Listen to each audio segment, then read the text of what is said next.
s'amuse pas. à sa Oui, sortie. oui, c'est clair. Comme a dit Buzz Aldrin quand il a fait la blague en sortant sur la Lune, il a dit à Armstrong Ça aurait été fais pas attention de ne pas claquer la porte en sortant.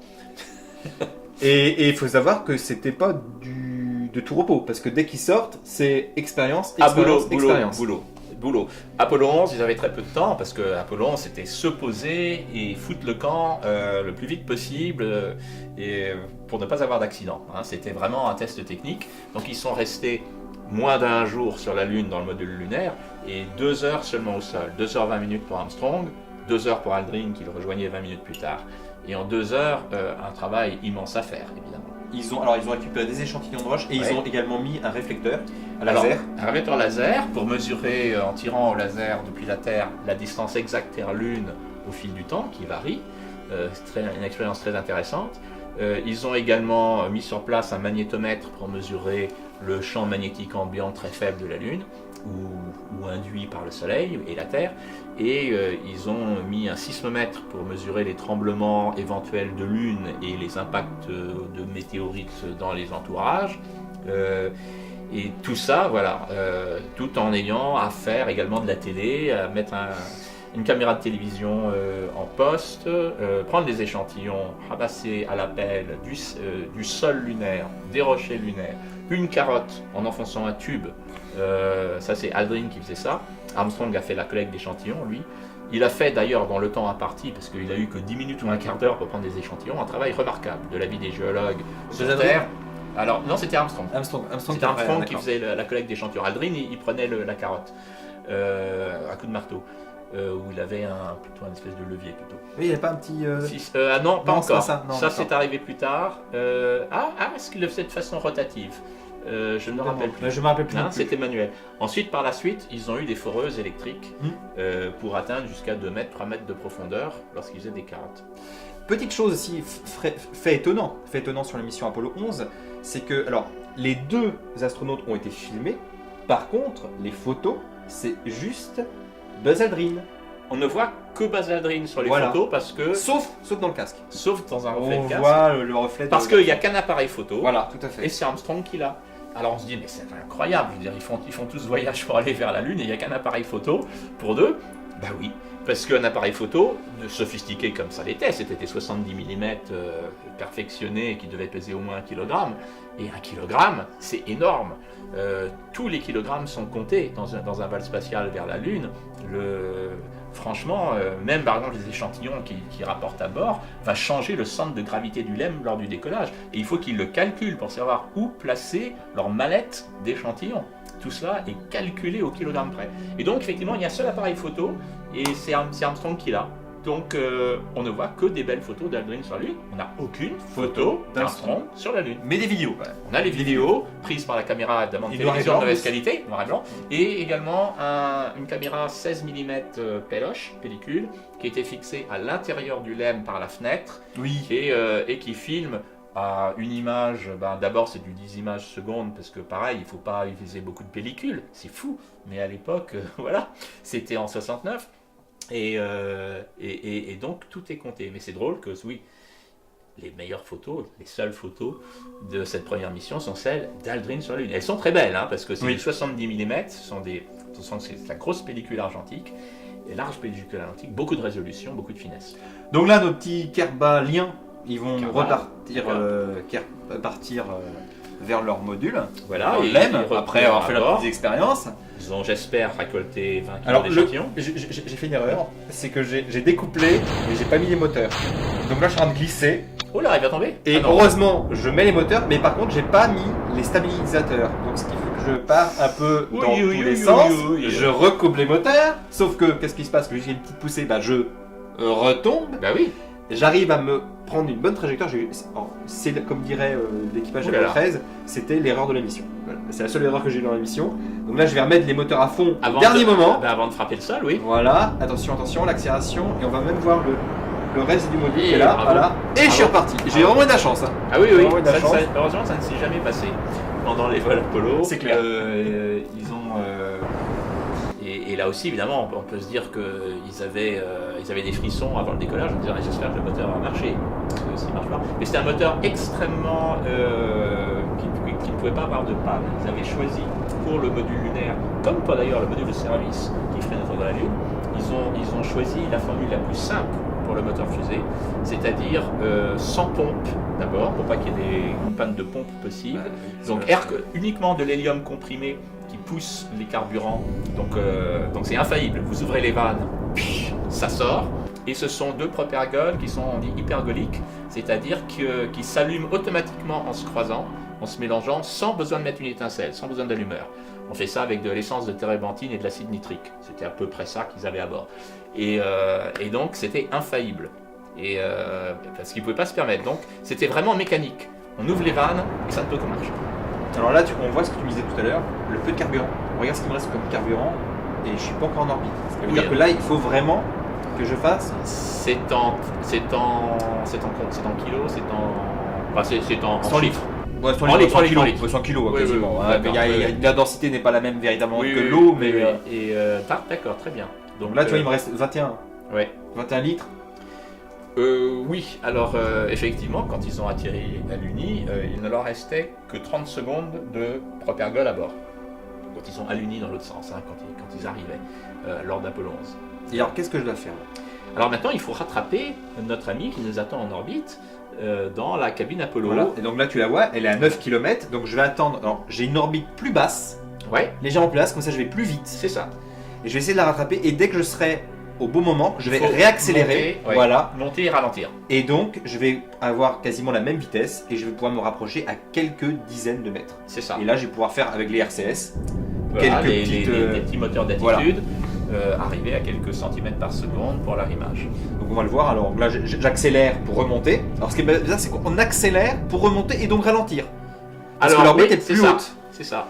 Et Armstrong le dit dans First Man d'ailleurs. Oui, que tout est à l'envers. Voilà. C'est ça, dans le film First Man, il dit à son épouse, c'est drôle, c'est l'inverse, tout est à l'inverse de ce qu'on apprend quand on est pilote d'avion. Il faut accélérer pour ralentir, et pour ralentir, non, pour accélérer, il faut ralentir. Et voilà, c'est un peu ça. Oui, il faut parce que ce sont des orbites et là on voit hein, mon orbite qui va se rapprocher et plus je me rapproche et plus je me ralentis. Je ralentis parce que je vais. Tu es en dessous donc tu vas plus vite parce que quand on est en dessous en fait on est tiré par la force de gravité de la Lune on est plus proche de la Lune donc on est tiré plus donc on va plus vite. Donc on chute plus vite. Et si on veut monter on est obligé d'accélérer, de brûler du carburant pour monter. Mais du coup, on va plus lentement puisqu'on est plus loin de la Lune. Regarde, belle image là. Belle image. Donc là, on voit le reste le dernier morceau du LEM qui se rapproche du module de commande. D'accord. Donc là, je vais freiner parce que justement, je me dirige vers lui. Mais j'ai pas envie de me foncer à pleine vitesse dessus. Ensuite. Donc je vais essayer d'avoir une vitesse nulle. C'est un balai orbital. Voilà. Donc, vitesse nulle. Attention, je suis en train de freiner. On s'observe un chien de faïence. Voilà. On arrive, on va ralentir. Et là, qu'est-ce que je vais faire lorsque j'aurai totalement ralenti? Je vais me retourner, me mettre en position de ciblage vers l'écoutille du module de commande, on voit bien. Et je vais bien m'orienter dans l'axe. Parce que là, je suis de travers. Donc si j'y vais dessus, d'accord. Je vais pas réussir. Donc là, je vais me mettre vraiment dans l'axe du module de commande. Oui, parce que tu as freiné. Donc maintenant, il faut que tu te retournes. Parce que tu étais en mode de freinage. Donc là je suis en mode docking, vous voyez dans le jeu il y a ça aussi. D'accord. Tu as linéaire et rotatif. Linéaire c'est aller en avant, à gauche, à droite, à gauche, en haut, en bas, à gauche, à droite, en avant, en arrière. Et tu as le rotatif qui permet de retourner le module. D'accord. Tu as deux modes. Alors la blague de Michael Collins lors du rendez-vous, ça a été de dire à ses compagnons, tiens c'est bizarre, vous n'avez plus de train d'atterrissage. Puisqu'ils avaient largué leur plateforme évidemment sur la Lune. Donc voilà, le docking. Donc là, qu'est-ce qui va se passer? Alors là, justement, il faut qu'on en parle. Là, il va y avoir les bons hommes lunaires. Voilà. Femme et homme. C'est vrai, pardon. Un couple. Et donc, il va retourner dans le module de commande. Donc là, on va vider totalement et on va prendre aussi les morceaux de roche. D'abord un bon coup d'aspirateur. Voilà. Avant même d'ouvrir l'écoutille, dans le LEM, ils aspirent. Ils ont un tout petit aspirateur portatif parce qu'il y a de la poussière lunaire partout. Et c'est extrêmement embêtant, la poussière lunaire. Il n'y a pas une odeur en plus. Alors, elle a une odeur. Oui, elle a une odeur de poudre à canon mouillée. Parce qu'en fait, elle n'a jamais connu l'oxygène de sa vie et elle s'oxyde. Donc, il y a des réactions chimiques à vif qui se passent de cette poussière. Donc là, il largue le LEM Ouais. Mais alors qu'est-ce qu'ils en font? Alors le LEM, il l'envoie s'écraser sur la Lune. Pour 2 raisons. D'abord parce qu'il ne faut pas des épaves qui restent dans le chemin d'autres missions en orbite autour de la Lune. Et puis surtout parce qu'en l'écrasant sur la Lune, ils vont créer une secousse sismique qui va être intéressante parce qu'elle va faire un faux tremblement de terre. Il y aura un rapport de la pour les sismomètres interne. Voilà, ça va permettre d'avoir les ondes qui voyagent à travers la croûte lunaire jusqu'au sismomètre qu'ils viennent de laisser sur place. Donc d'ailleurs, même ils visent, quand ils écrasent l'étage supérieur du LEM, ils visent à proximité du site d'alunissage. Bon, ils ne se trompent pas quand même pour ne pas l'écraser sur les instruments qu'ils viennent de laisser, évidemment. Ils vont le faire s'écraser à quelques dizaines ou centaines de kilomètres de là. Mais ils vont s'en servir. Et même les vols suivants, à partir d'Apollo 14, ils envoient le 3e étage vide de la fusée qui vient de les propulser vers la Lune, également s'écraser sur la Lune, à proximité des sismomètres de la mission d'avant. Parce qu'en plus, un étage de Saturne V, c'est beaucoup plus lourd qu'un étage de module lunaire, donc ça va faire des ondes encore plus choquantes, et ça permet quand même, comme ça, d'avoir une petite vue en coupe des strates de la Lune grâce aux ondes artificielles qu'on vient de créer. Ce qu'on fait exactement sur la Terre aussi. Ce qu'on fait, voilà, on fait des petites explosions sur la Terre quand on veut étudier le sous-sol pour avoir des ondes qui se réverbèrent sur les différentes couches internes. Donc là, on a accéléré pour partir de l'orbite lunaire. Voilà, donc sur une orbite ça a fonctionné. De retour. Ah oui, ça a fonctionné. Donc là, on a passé l'orbite lunaire, on est passé sous l'attraction de la Terre. Voilà, on est maintenant, tout le temps sur l'attraction. On accélère voilà. Très vite vers la Terre maintenant. On accélère très vite vers la Terre. Là, on a fini d'accélérer parce que là, on a pris notre orbite. Et là, petit à petit, on va rechuter vers la Terre. Donc là, c'est pareil. Là, on va pas vite.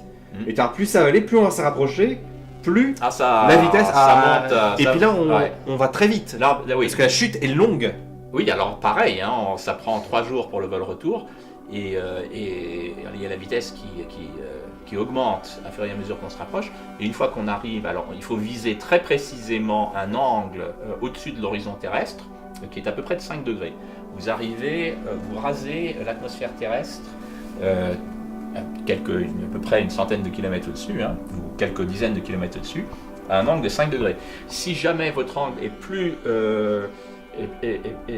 pentu que 5 degrés, vous arrivez à un angle beaucoup trop important d'atmosphère terrestre, l'échauffement et la décélération est beaucoup trop brutale et vous brûlez, donc terminé, vous venez de perdre la vie.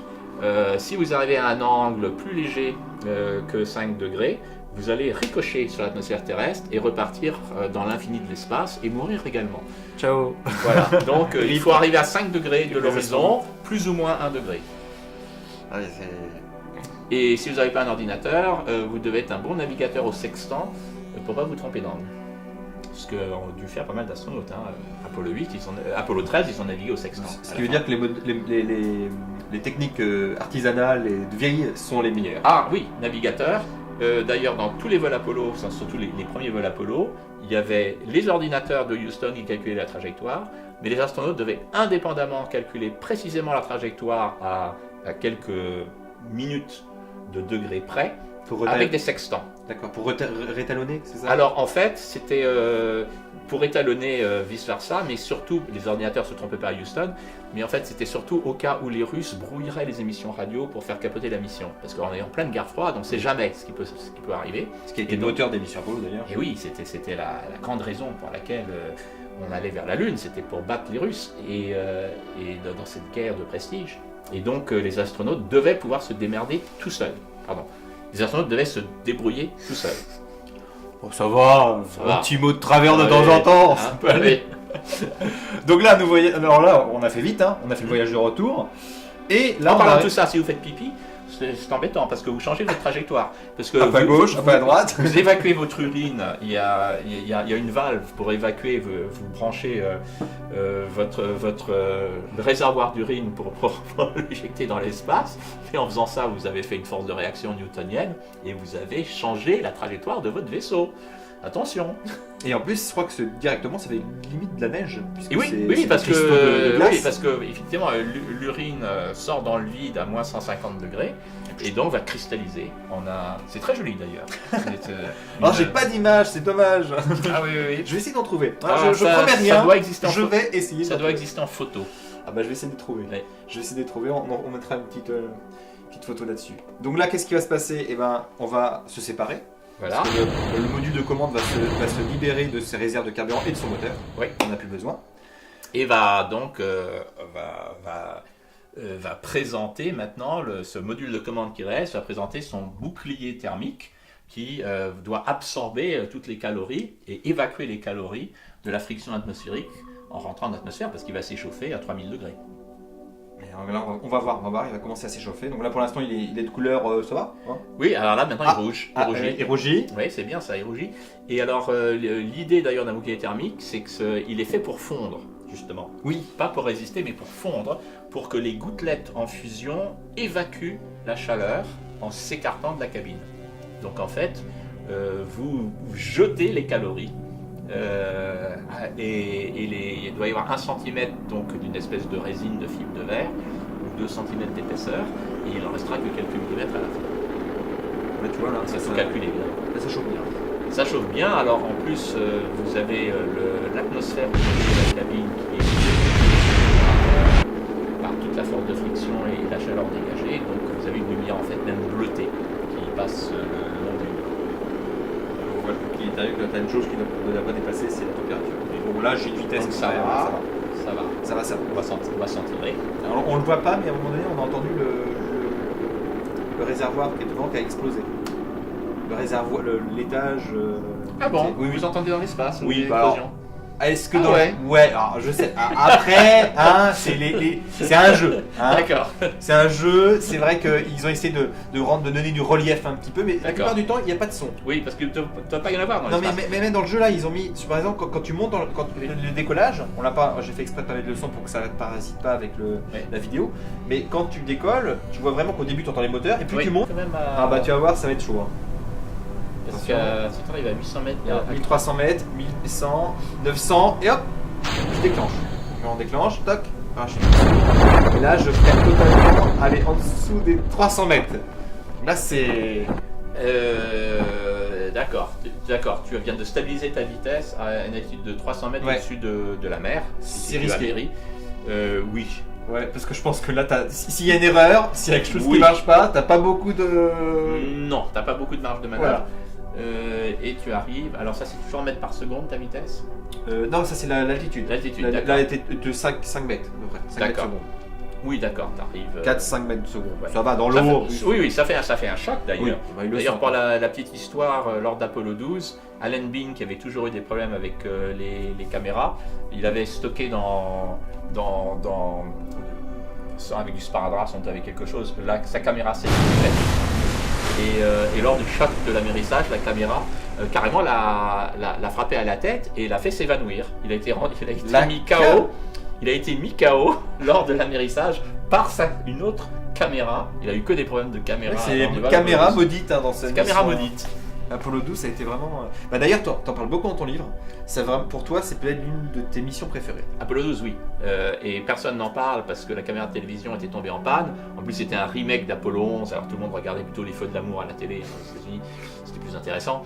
Et donc, c'est tombé aux oubliettes, cette mission formidable. Le 3e et le 4e homme marchaient sur la Lune. Pete Conrad et Alan Bean. Et pour moi, c'était l'une des plus belles missions.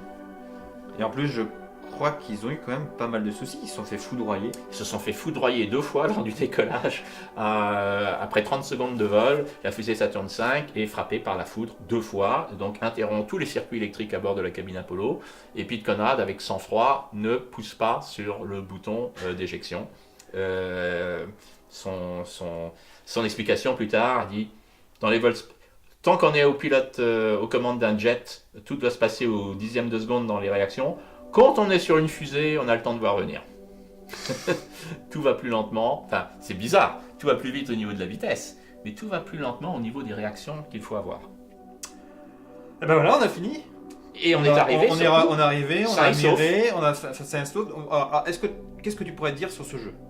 Déjà, ce que tu as vu rapidement là. C'était formidable. D'abord, c'était vraiment revivre une mission. Donc c'est très réaliste, effectivement.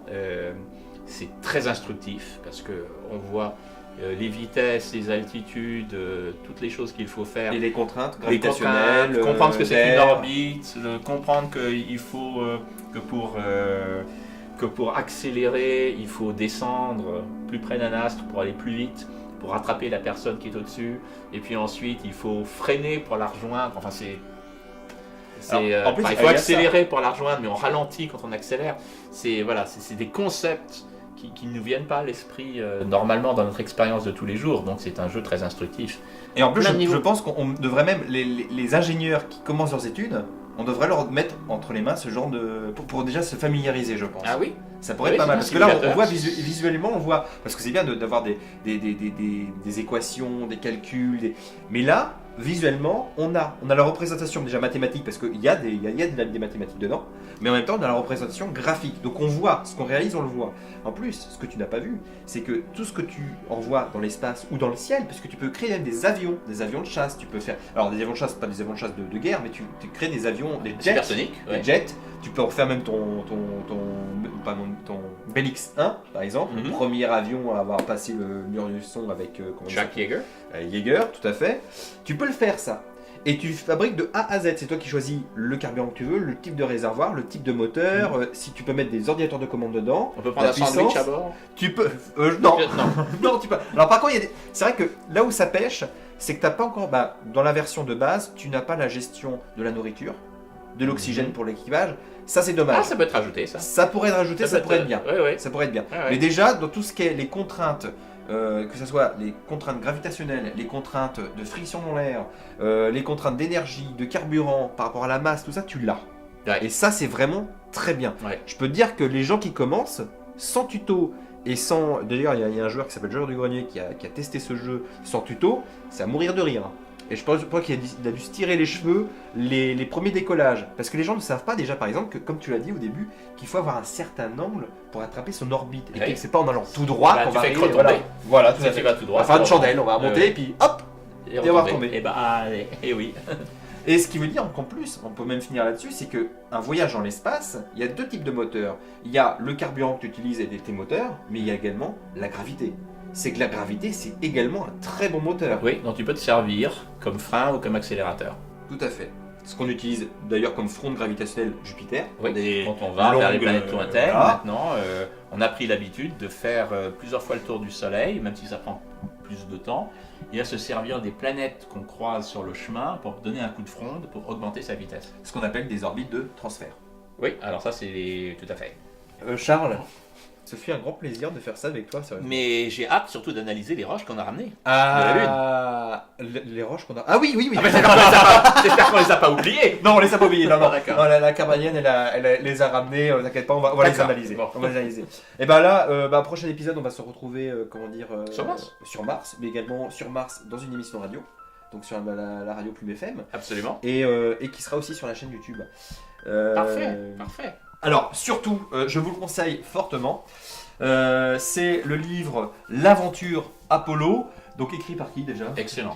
Excellent auteur, Charles Frankel. Ah oui, Charles Frankel. Ah, sympa ouais. lui. Hein, ouais. Je devrais l'inviter un de ces quatre quand même. Oui, je pense qu'il dirait moins de bêtises que moi. Mais non, franchement, c'est vraiment un très bon Ça bouquin. raconte tous les vols vers la Lune d'ailleurs, parce que chaque vol, il n'y avait pas qu'Apollo 11 bien sûr. Et chaque vol, il y en a des héros, des anecdotes. Apollo 12, un des vols favoris, donc avec Conrad, que j'ai bien connu d'ailleurs, Pete Conrad, parce que j'ai rencontré pas mal de ces astronautes pendant mes pérégrinations en tant qu'étudiant en planétologie à l'époque.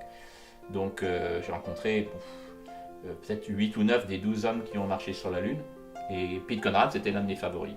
Ainsi que bien sûr que Harrison Schmitt, le dernier homme à marcher sur la Lune et le seul géologue.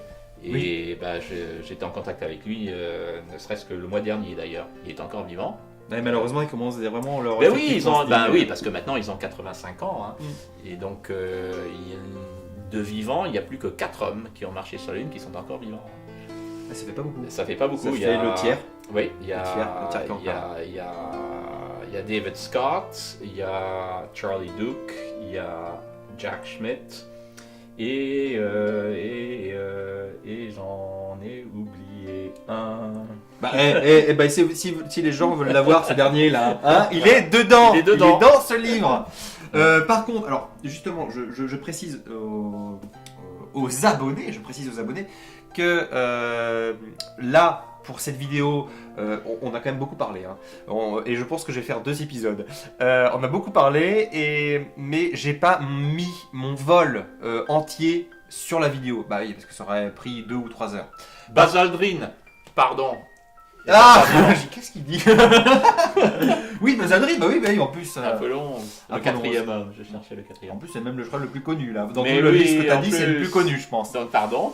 Et donc Buzz Aldrin, et s'il y en a qui sont intéressés, si beaucoup d'abonnés me mettent en commentaire qu'ils veulent voir l'entièreté de la mission que j'ai fait, Terre, Lune, Lune, Terre, et que je décris vraiment plus précisément les fonctionnalités du jeu, n'hésitez pas à le mettre en commentaire. Et si vous voulez peut-être une mission martienne, pourquoi pas, parce que j'en ai fait des missions martiennes sur le jeu, j'ai réussi. Ah. Alors d'ailleurs, attends, juste petit aparté, on pourra C'est même plus long. C'est plus long, et alors j'ai essayé plein de configurations. Et bah pour moi, ce qui marchait le mieux pour moi, c'était d'envoyer 3 missions. J'envoie d'abord une sorte de petite station en orbite autour de Mars. Ok. J'envoie après un module, un landing Ouais. module, donc un atterrisseur, que je mets en docking sur la station. D'accord. Je dock. Après, j'envoie une 3e mission, mais qui elle est habitée, donc avec une plus grosse masse, avec une zone habitable assez conséquente, parce que bon, Ouais. les gens doivent rester quand même plus d'1 an là-dedans. Ouais. Donc, c'est plutôt sympa pour eux d'avoir quand même de l'espace. Et peut-être avec un système. Alors moi, j'ai pas mis un système de microgravité avec un système qui tourne, Non. mais bon, ça c'est une idée qui pourrait peut-être fonctionner. On en parlera pendant l'émission Oui. d'ailleurs. On en parlera. Et par contre, je le fais docker après à cette station. Ouais. Mes petits bonhommes, les petits Kerbal là, ils passent dans la station, et puis certains, pas la totalité de l'équipage, j'en prends 3 ou 4 à peu près, On va aller se poser. je les mets à se poser, Ouais. donc ils descendent, ils ont assez de carburant pour remonter jusqu'à la station, D'accord. ils se redockent à la station, et ils reprennent la grosse, la grosse habitable pour retourner vers la Terre. D'accord. Et ben je trouve que c'est une ça formule. c'est... Alors par contre ça serait cher, parce que c'est quand même envoyé déjà... voilà. C'est moins cher, c'est plus cher que d'envoyer juste une fusée, mais le problème c'est une fusée, Non, ça marche pas. c'est chaud. C'est comme les vaisseaux Apollo. Hein. Alors ils l'ont fait. Là, ce qu'ils ont fait, c'est 2 modules quand même envoyés avec la même fusée quand ils ont fait les vols Apollo, mais pareillement en se détachant, en laissant une partie en orbite autour de la Lune et une partie qui descend, parce que vous n'allez pas poser sur la Lune et faire réaccélérer une masse qui est celle pour retourner vers la Terre. Qui ne vous inutile. sert à rien à mettre sur la Lune et à faire remonter. Donc il faut la laisser derrière vous. Toute la partie qui pour le vol aller-retour, vous la laissez dans l'espace, et ce n'est que la partie dont vous avez besoin pour vous poser que vous faites descendre et remonter. Donc là tu confirmes que de mon idée t'es bonne. Oh, Oui. c'est génial. Oui, il y a tout à fait. Bah merci beaucoup Charles, et puis on se Merci, retrouve... Emmanuel. alors on le dit pas, mais là on a une grosse journée, hein. Donc là on finit les vidéos ici dans mon studio, chez moi hein, tout simplement. Cet après-midi on continue avec l'émission radio qui sera aussi filmée, et comme je l'ai dit, qui sera aussi sur la chaîne YouTube Graines de Savoir. Avec plaisir. Et puis il y a une Et, petite paupiette de veau entre les deux, non? Oui, il y a une paraît, petite paupiette de hein, veau, paupiette de veau, oui. ouais, Alors ouais. désolé pour les véganes. Hein. Et autres petites choses.